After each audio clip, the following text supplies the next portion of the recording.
California.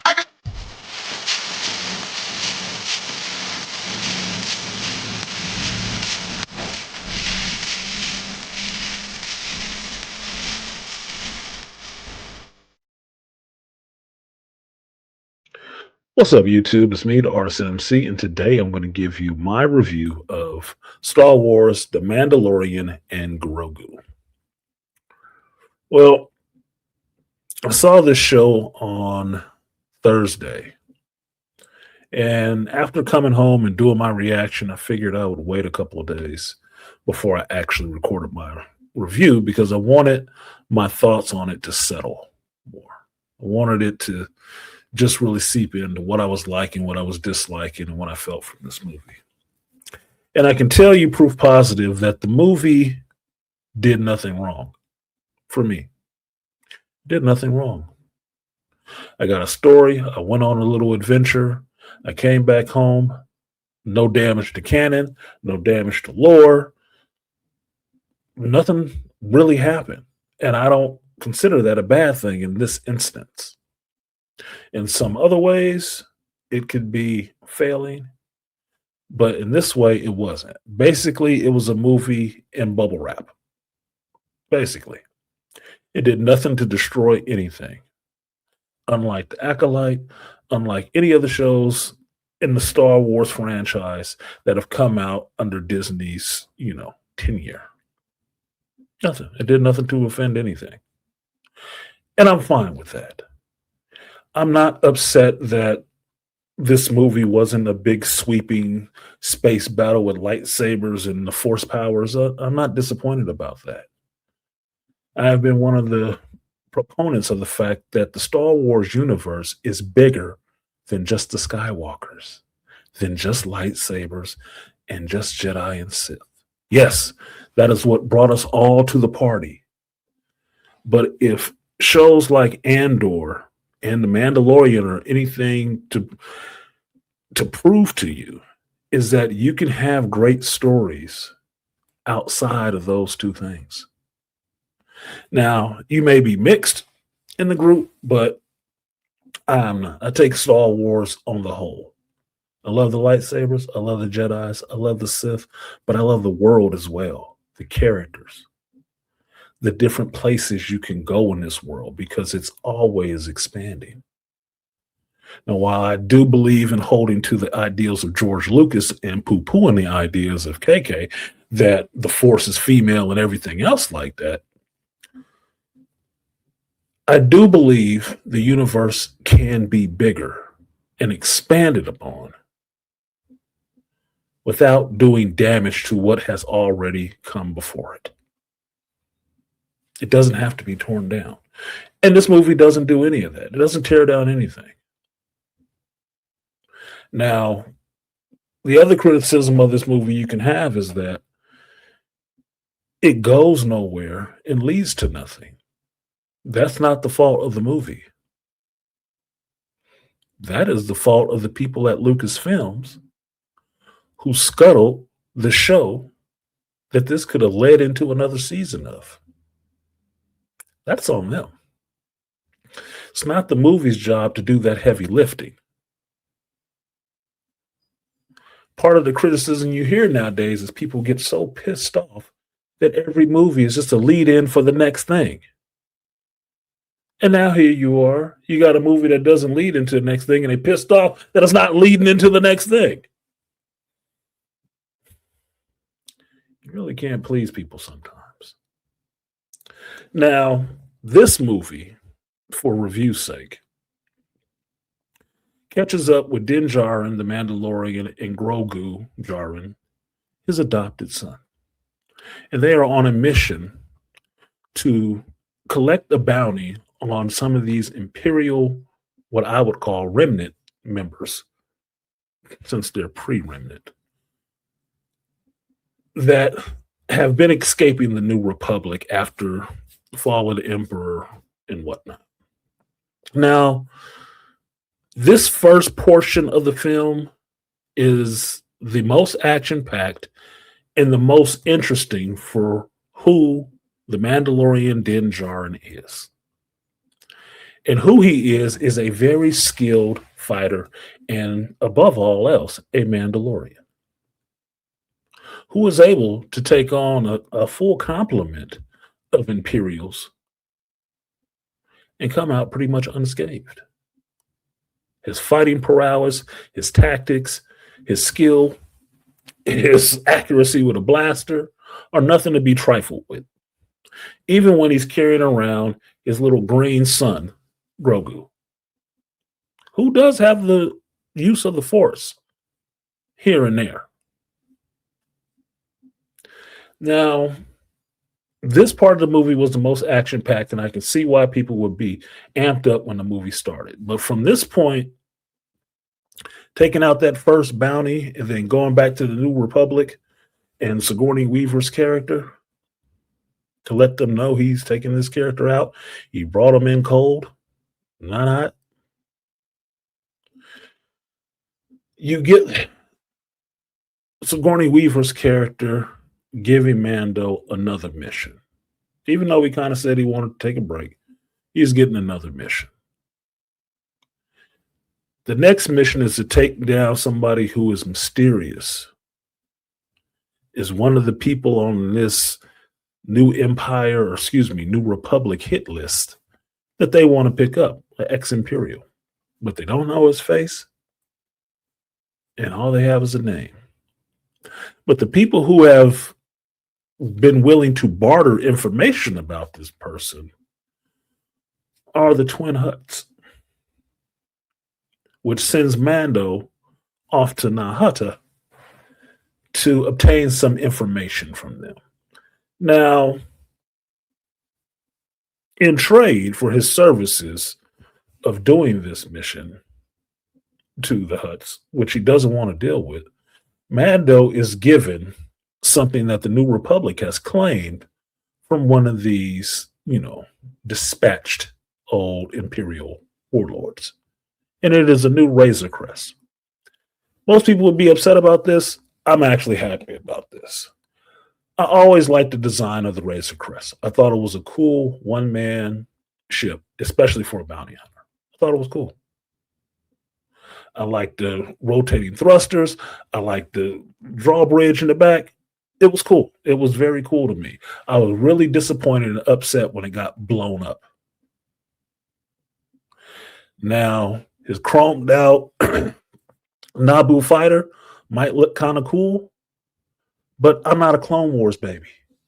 So I'm not totally wedded to just living in the Clone Wars era and not moving ahead with my life. I'm not. That's how I got to the prequel series. So it didn't make much sense for him to have that ship, which only could fit Grogu. He couldn't catch any bounties at that. So what good is it? So I'm fine with the Razor Crest, a new Razor Crest, showing back up again. I'm fine with that. It's a better looking ship to me. Now, the other thing I get in this movie is my first trip to Nahata. This is one of the things that Star Wars always does really well, which is take you to different worlds. That's part of watching a Star Wars movie is, we're always hyperspacing between planets, different solar systems. We're good. So we're always seeing different worlds. And going to a different world is always seeing how that world is picked up, right? What's made up of that world, the environment, the creatures, the life on that planet. I'm fine with this. Seeing Nahata was fun for me because I don't know if it was missed on everybody else, but I've never seen where the Hutts come from, their home planet. Because for much of my lifespan, Jabba has been the only Hutt we have ever seen on screen. And I'm not talking about you Clone Wars babies who already know where I'm going with this. And one of the characters that pops up in this. But I've never seen their home world. So that was fun for me. To see that swampy, bulbous place and these slug-like creatures living there in charge of everything. Well, that makes sense. What I didn't appreciate, though, from going to Nahata is one of the things I attribute to one of the co-writers of this piece, which is basically Din Djarin going to Nal Hutta and going to see the twins was just a ripoff of Return of the Jedi and going to Jabba's palace, complete with a trapdoor floor and a creature beneath it. That bothered me. And I know what that is. That is somebody who is totally in love with the original trilogy, so much so that their uncreative ass can do nothing but steal from it and repurpose it.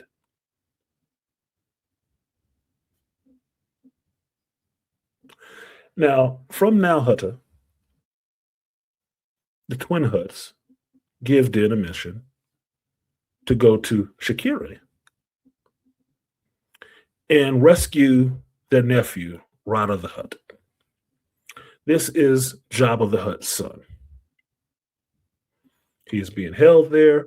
If Mando goes and rescues him and bring him back, they will give the information to the New Republic on this Imperial that they're looking for. Mando agrees, leaves Nal Hutta, heads off to Shakiri, and every time I say that, I think of Shakira, These Hips Don't Lie. And for the music that Ludwig Göransson put on this planet, it was a bop just like that, and I liked it. Now, heading to Shakiri, which is another we're running from world to world mission. Your princess is in another castle. Let's go somewhere else. I'm tolerating that to this point. We end up meeting another creature that owns a diner. And this character is played by Martin Scorsese, if you don't know his voice. The interesting part about this character is that he's making food for Grogu because Grogu's always hungry. And it shows a little bit of Jon Favreau's experience with making a movie chef because the character is actually putting this food together very stylishly. Now, this character who doesn't know anything but can be bought and has a lot of information gives then the indication of where Rada the Hutt is, and it turns out that Rada the Hutt is a gladiator in the games on this planet. How his uncle and aunt didn't know that, since they run a crime family, is beyond me. But apparently they didn't know. Now Din does, so he breaks in to go talk to Rada in his pen. Now, at this point, we are introduced to an older Rada the Hutt who was big, bulky, and can actually fight. I didn't have a problem with this. Now, the fact that I remember watching the Clone Wars movie and this little slug, Rada the Hutt, was in it, and it was one of the missions that they did in Clone Wars to rescue him because he was kidnapped before. That goes back to the same person I'm thinking of who was constantly putting stuff into live action that he may have done in animated form that didn't go over too well, which starts to take on the flavor that this is why this movie is jumping from place to place in another, get this, but you got to go talk to this person. If you talk to this person, I'll give you this, and you can run back to it. Seeming like the same person's thinking in someone else's movie. Now, Rada the Hutt, for the most part, is not a prisoner. He is a gladiator. He has one more fight to gain his freedom. And he has now fallen in love with the fact that people see him not as Jabba the Hutt's son, but as his own person. Him becoming his own man. Well, bravo for you, Rada. I can clap that up. Because who doesn't want to be their own man? you know, to step out of their father's shadow a little bit. I think this is a lot of self insert by Dave Filoni of who he is and trying to step out of George Lucas's shadow. But that could just be me. Now, Rada tells Din that the person who holds, the keys to his freedom is Janu, the guy who owns the little fighting establishment. And Din goes to talk to him about releasing Rada. Now, once he makes it to Janu's establishment, we get a decent or a good fight scene. And this is one of the things that goes unnoticed to most people about this movie and about this character of Din Djarin. The Mandalorian is technically, or actually, played by three different people the whole time. The whole time. Most of the time, when he has his helmet on, it is not Pedro Pascal walking around in that damn suit. It is one of two stunt performers, Brendan Wayne or Lateef Crowder. Brendan Wayne does all the gunplay, the Wild West Western guy stuff, and Lateef Crowder does all the actual fighting. The kicks, the sweeps, all of that stuff, that's him. Now, I appreciate these two stunt performers' work because it makes the Mandalorian look badass. Badass. When it comes down to weapons and stuff like that, if you ever wondered how the Mando can use the dark saber or use a spear, that's Lateef. If you like the gunplay and the sick kills like it's a Mando John Wick, that's Brendan. That is awesome.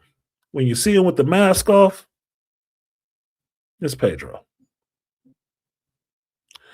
Now, this fight scene at Janu's establishment is cool. It's a good fight scene for Lateef.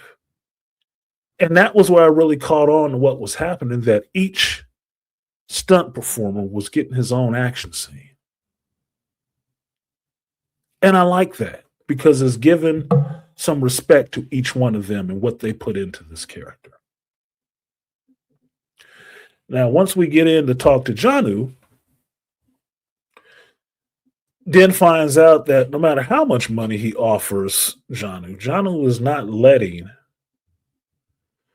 Rada out of his contract because the next match is going to be the match he kills Rada in. That Rada is going to have to keep fighting until he drops dead because he's making him too much money. Well, that doesn't sit too well with Din, so he promptly goes back to Rada, tells him what the plan is, and even though Rada doesn't believe it, Din tries to break him out. And in trying to break him out, Rada calls the guards and they gas him. Now, this is the part of the movie where I set up and call bullshit. Because one of the things about a Mandalorian wearing a helmet, it is supposed to be airtight and filter fresh. It is not just a bucket on your head. That's why you can go underwater. That's why you can fly in space if you needed to. You got a damn jetpack. So this knockout gas for the Mandalorian is BS to me. Basically put it by somebody, possibly the third writer in this shit, who doesn't understand how Mandalorian armor works. Or it could have just been Dave Filoni not giving a fuck. Be that as it may, a waking up Mando finds himself in the battle, in the gladiator competition against Rada the Hutt himself. And now him and Rada have to fight. Rada wants his freedom. Din wants to actually rescue Rada. But they go at it. Now, this scene for me was fun because I have only read about a Hut fighting a regular person. And for most of the movie going audience who only knows Star Wars through television screens or movie screens, I've only read about this. I was happy enough to see it. It was fun for me because while Huts are big slug like creatures, a snake is a big slug like creature as well. But a snake is mostly muscle, it's strong, it's quick. So seeing a Hut fight is fun for me. I mean, it was kind of like seeing Yoda fight for the first time. Kind of fun. It's going to be CG because these things don't really exist. And it's not much fun to see a big ass puppet trying to fight. Now, most people will point out this scene because the double cross is in. Din wins the fight but concedes. So, in a sense, Rada wins the fight. And Janu doesn't want to let him go. No, he ain't for that. He still wants his pound of flesh or his slug on a plate of rice. So he sends in the other monsters to come and take him out. Now, a lot has been made of this, and I personally don't give a shit. That the monsters that come in are basically the monsters from the chessboard from the original movie New Hope. All I saw that as is another gut dang ripoff of original material by a damn hack. That made no difference to me. I didn't care. I really question why are you putting this in there because I saw two things. The characters you used were from the chessboard in A New Hope. But the scene you depicted is a remake of episode 2 when Anakin and Padme, from the Clone Wars, had to fight their way out of a little scrap with a bunch of extra creatures. Regurgitation. I'm not a fan of that. And I know where it's coming from. It's bothering the shit out of me. Now, the next regurgitated scene we get from this is Rada and Mando being able to escape this little Colosseum and getting out into the streets, and Rada still in a speeder and trying to run away because he doesn't want to go back to his aunt and uncle because, as he is told then, the aunt and uncle want to kill him. He's the heir to the throne. They don't want that. They just want him back so they can, put him out of their misery. So he tries to escape. And this is where we get a chase scene between Mando, Rada, and baby Grogu in a tram. Excuse me, not a tram, a pram. The first thing I thought of was, I didn't think them things went that fast. Not fast enough to be chasing no speeder down the damn street. But we needed some reason for this little green-eyed character to still be along for the mission, since his daddy's not going to fly holding him the whole time. And I thought it was really nice that, unlike that crappy season of The Mandalorian, his jetpack didn't run out of gas. But this chase, to me, was just the same chase out of episode 2. With Anakin. Like, dude, I've seen this before. Why is this here? It's like, oh, I forget the second writer in this shit.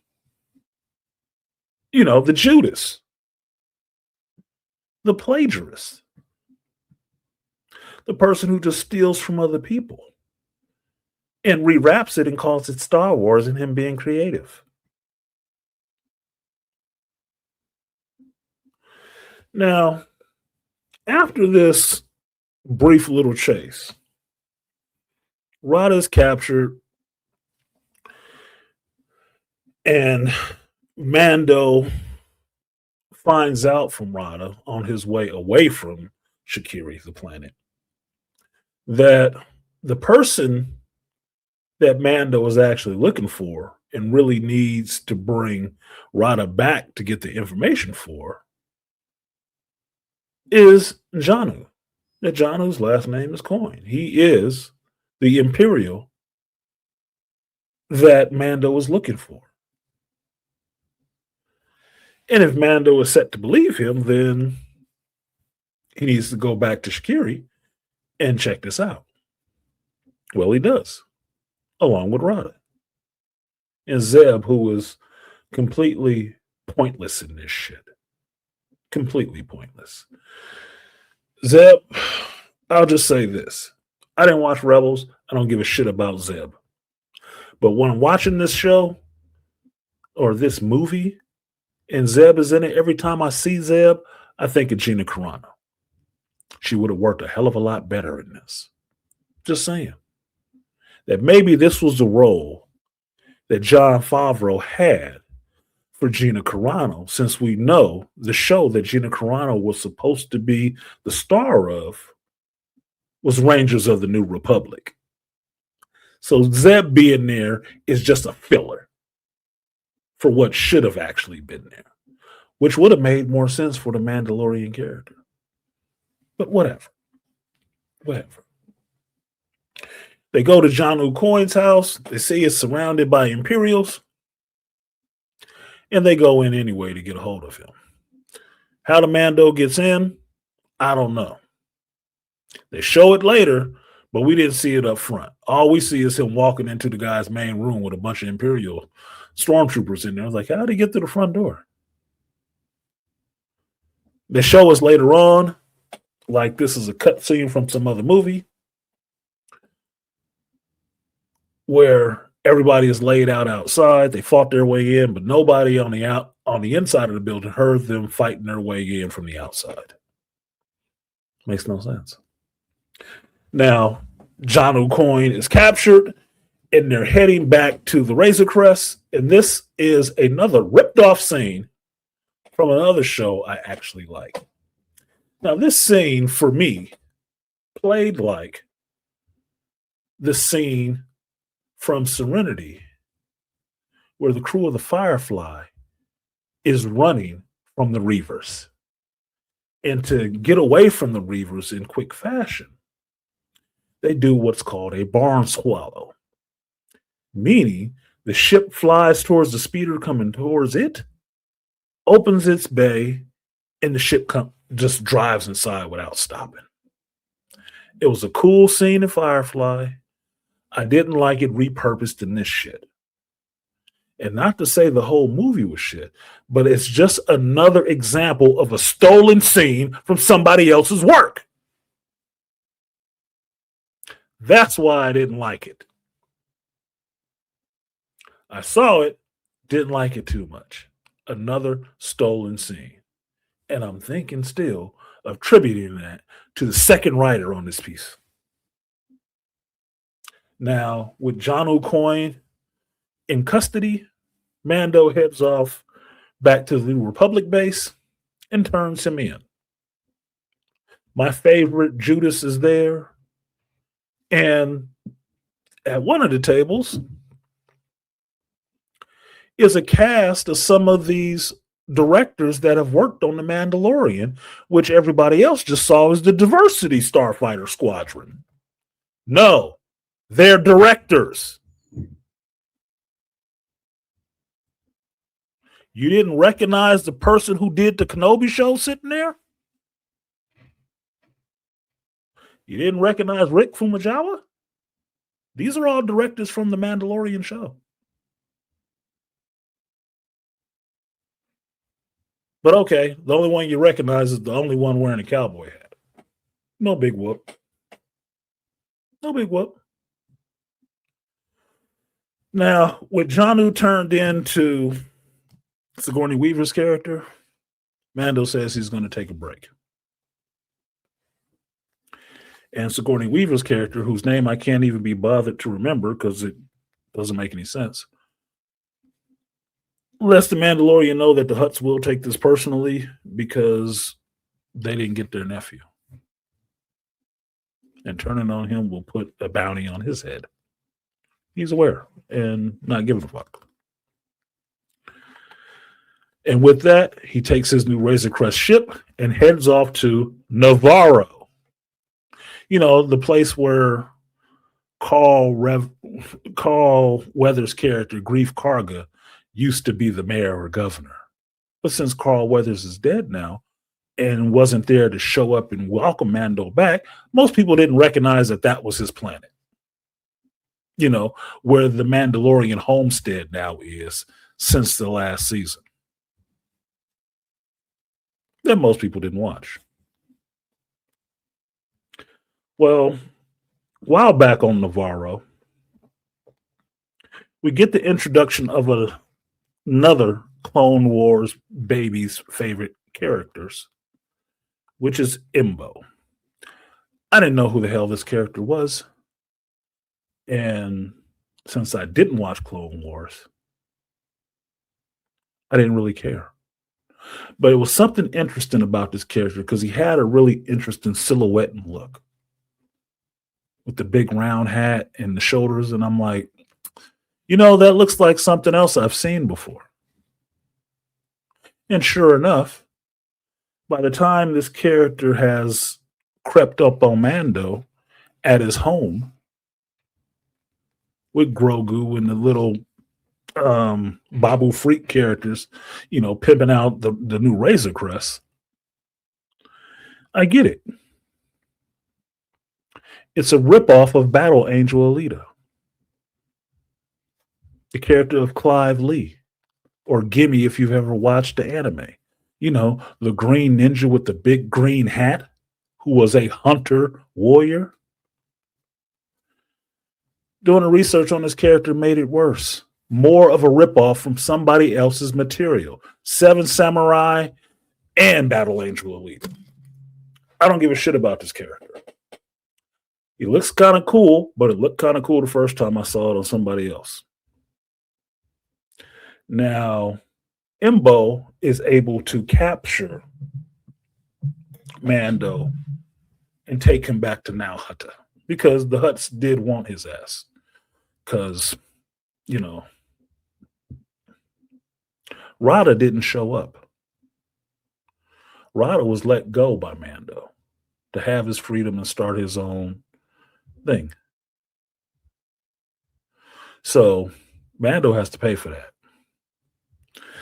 Now, with Imbo taking Mando away to Nal Hutta, it leaves little Grogu, and I think they're called the Alkenans or whatever the fuck little Babo freaks are called.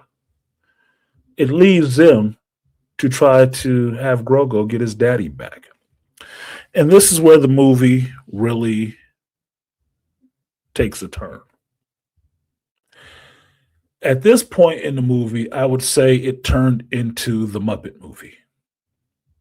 Because what we were watching most of the time is freaking puppets or CG characters on screen.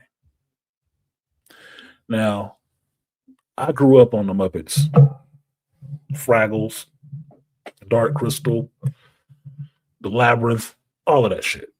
Jim Henson was somebody I wanted to meet in life because of all of that stuff. So I don't have a problem with puppets being on the screen. Fucking hell. I used to watch the Thunderbirds, okay? It's not that big of a deal. But I can tell the movie took a turn in pacing down with this scene. It was funny.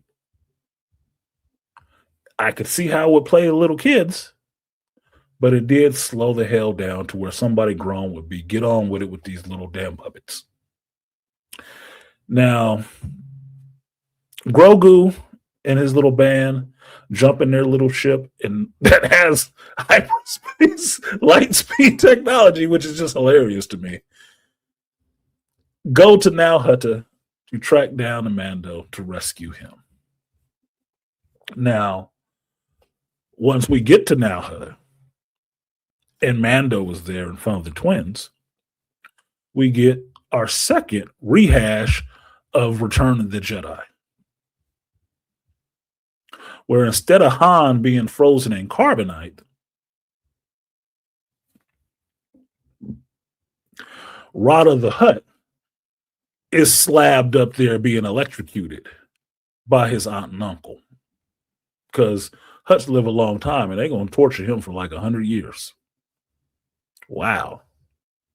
Talk about where is the love? And Mando, as badass as he is, has his helmet removed, his face shown, and is promptly dropped down into the pit, not with a rancor, but a dragon, albino dragon serpent. Now, this thing played on multiple copies of multiple things to me. The first one is Return of the Jedi. Being at Jabba's palace, getting dropped into the pit with the Rancor to try to fight for your life. To the entertainment of a Hutt who's standing up above looking down, ho, ho, ho, doing all that dumb shit. Second thing it played to was A New Hope and being in the trash compactor with the little eyeball creature under the water. And sure enough, there are creatures under the water here. Some smaller ones and one big one, an albino dragon snake, as I said. Well, that part played to me in Snake Eyes. You know, the G.I. Joe movie, where that Snake Eyes had to fight a huge albino goddamn snake in a pit to prove he wasn't afraid. Now, the other problem with this scene to me is that at different moments, there is something to walk on, like tree limbs, roots, or whatever, to walk on in this water, so it's shallow in some parts. But if it's shallow in some parts and there are things that you can walk on, how the fuck is this big ass snake in there? It couldn't move through all of that crap. This is what shows me the weakness of writing, and I don't know which one of the three writers did this part. I would blame it on the third guy, but because it had so many ripoffs in it, it's probably the second guy. Be that as it may, we get a little fight with Mando with this dragon snake. Mando is bit in the middle of this fight because although he is wearing Beskar, his side pieces are not Beskar, and he gets bit. And the Hutts are happy enough to tell the audience that, well, yeah, he dead now. He's going to die of poison. Well, thanks for letting me know. I just thought the bite was going to be nasty because he was swimming around in that nasty-ass water.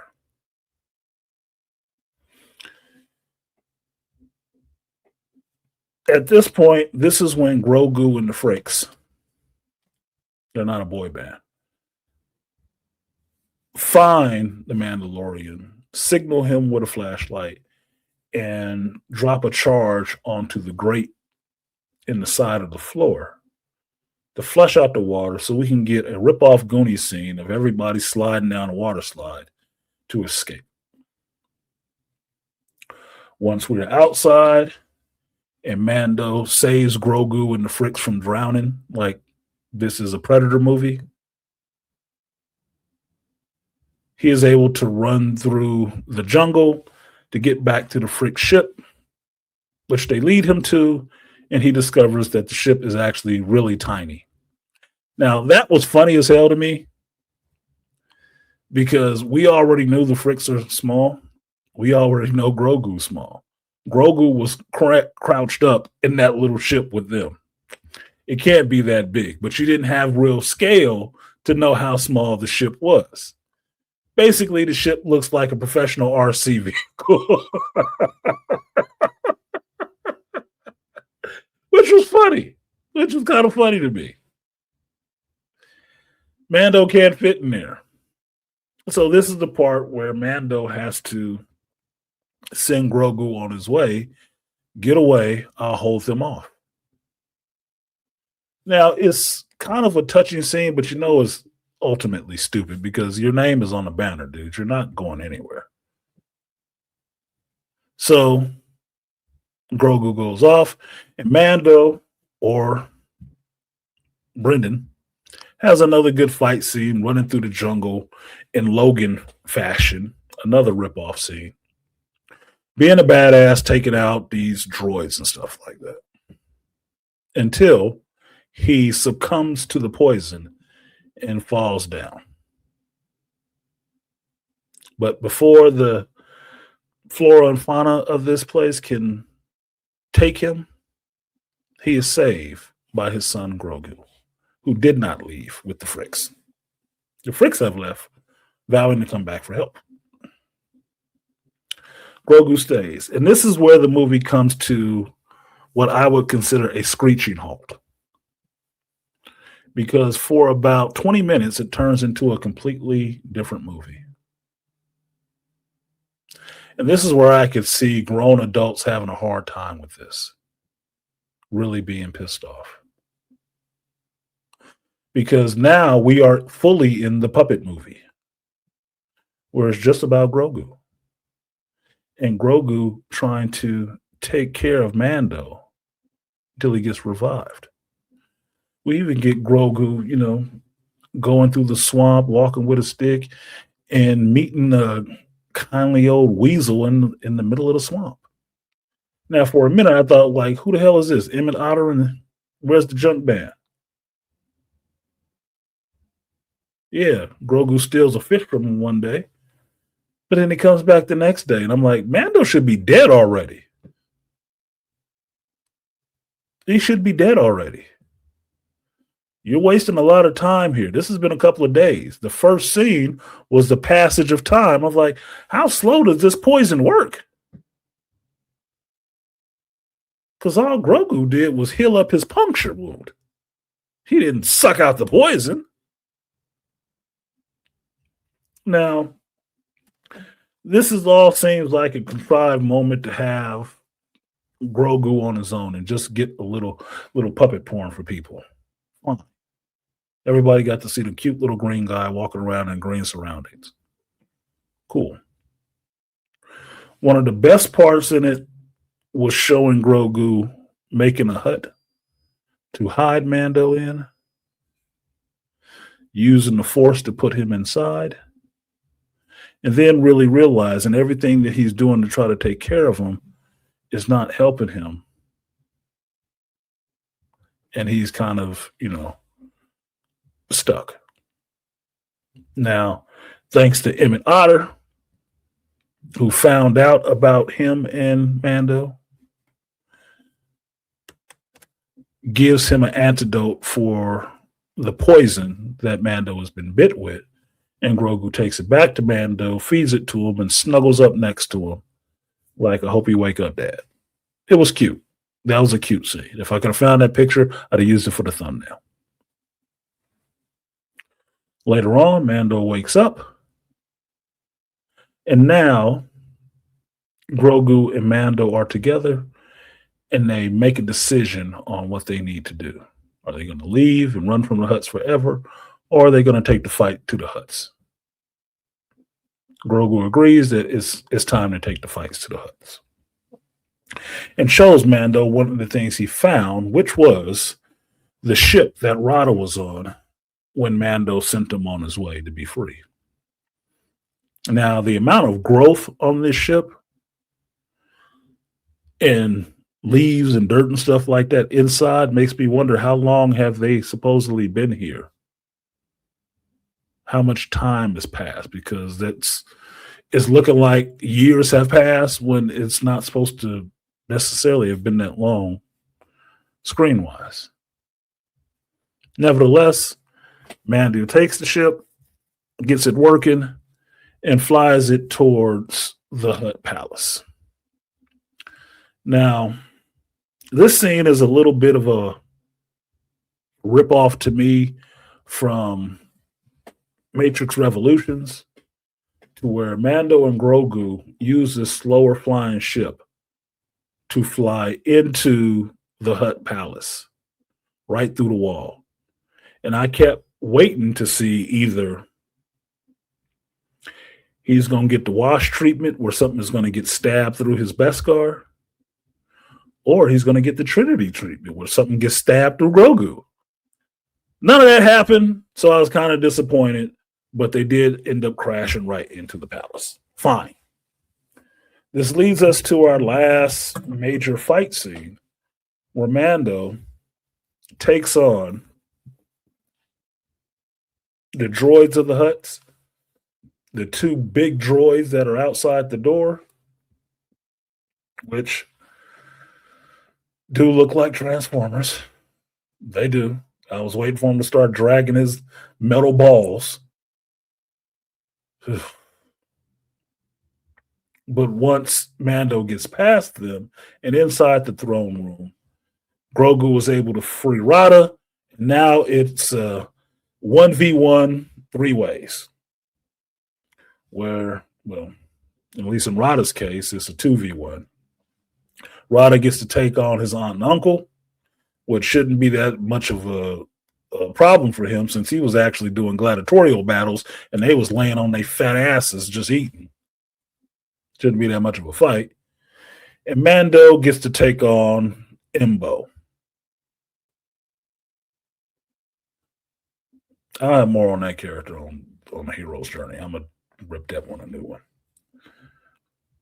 Why he's supposed to be a badass. Anyway, through a twist of fate,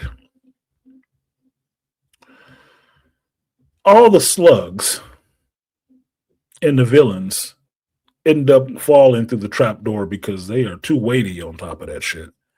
And they end up falling into the pit with the dragon snake.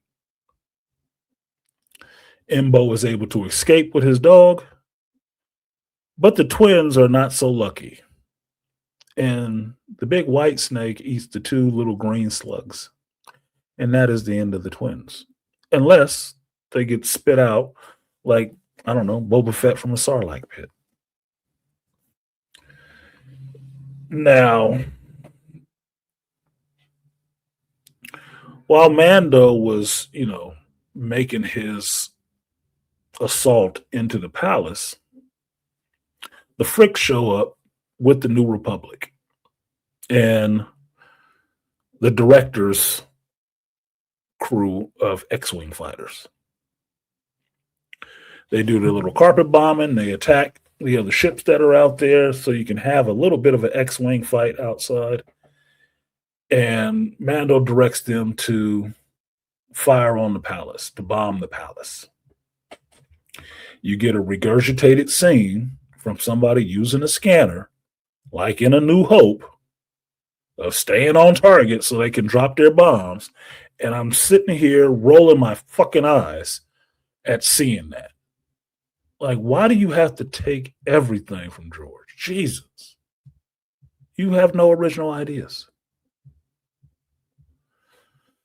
Ugh. So, bombs are dropped on the palace. Rada, Grogu, and Mando escape. And thankfully, we have Dave Filoni there to let us know that he's going to pick up the trash and send Zeb to pick them up.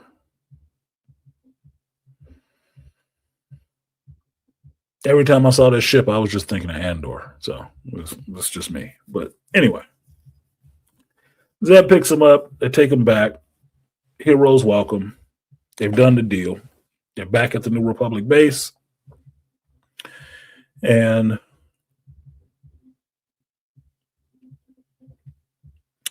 Rada is offered to join the New Republic. He wants to do some good. And I'm like, oh, well, they got a scrapper slug on their team now. I know he's not going to be doing many covert missions. I can tell you that much. I don't know what kind of ship he can fly. But, if you need a heavy, you got a Hutt. Why the hell not? Mando is kind of good with the New Republic. The New Republic has taken out the Hutts. I don't know what kind of ramifications that's going to have. I don't know why they did some dumb shit like that. And the movie pretty much wraps up from there. Now, for me, it was entertaining. It was. Even as many eye rolls as I had watching the movie, it was entertaining. I did have a good time watching it. It did get slow as hell when we got the puppet movie in the middle of it, but I couldn't see them doing a solo movie of just that.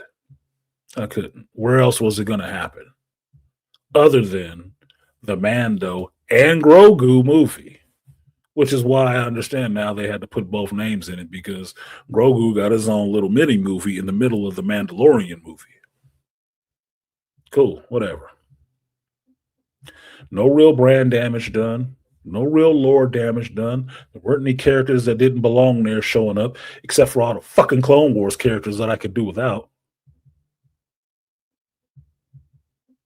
But I know that was put there to jangle keys for another group of people that they don't feel like they want to lose.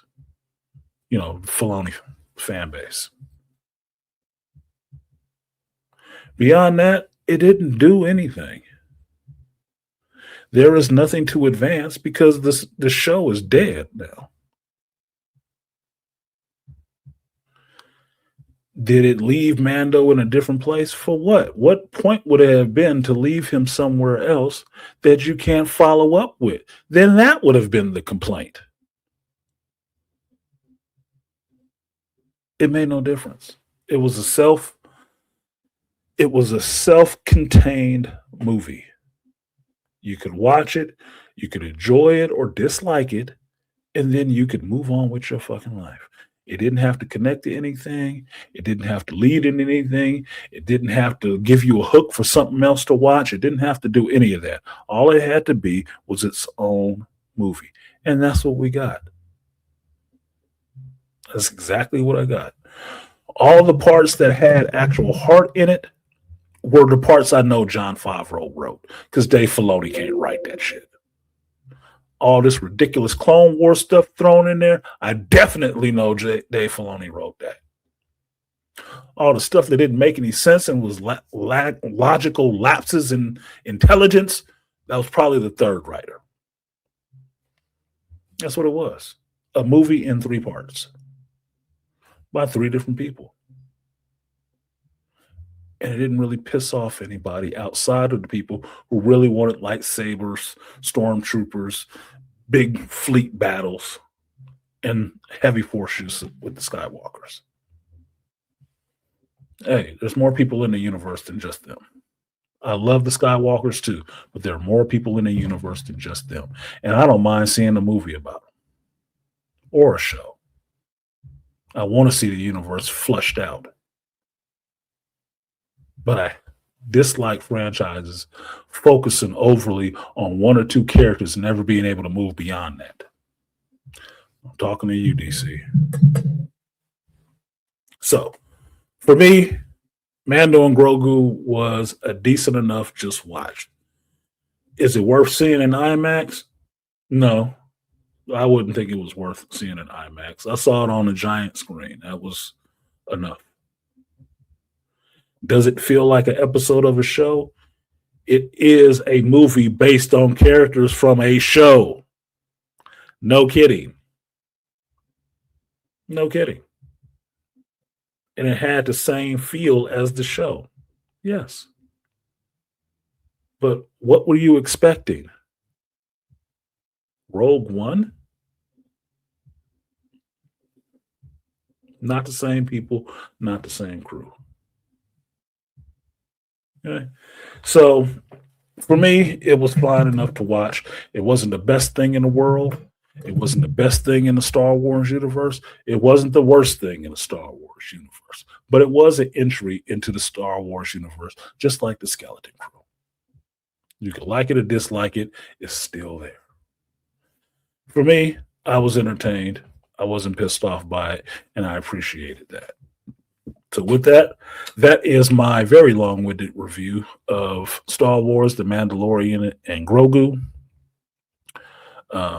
Like, share, subscribe, support the stream if you feel so inclined. And I will see you next time. Peace.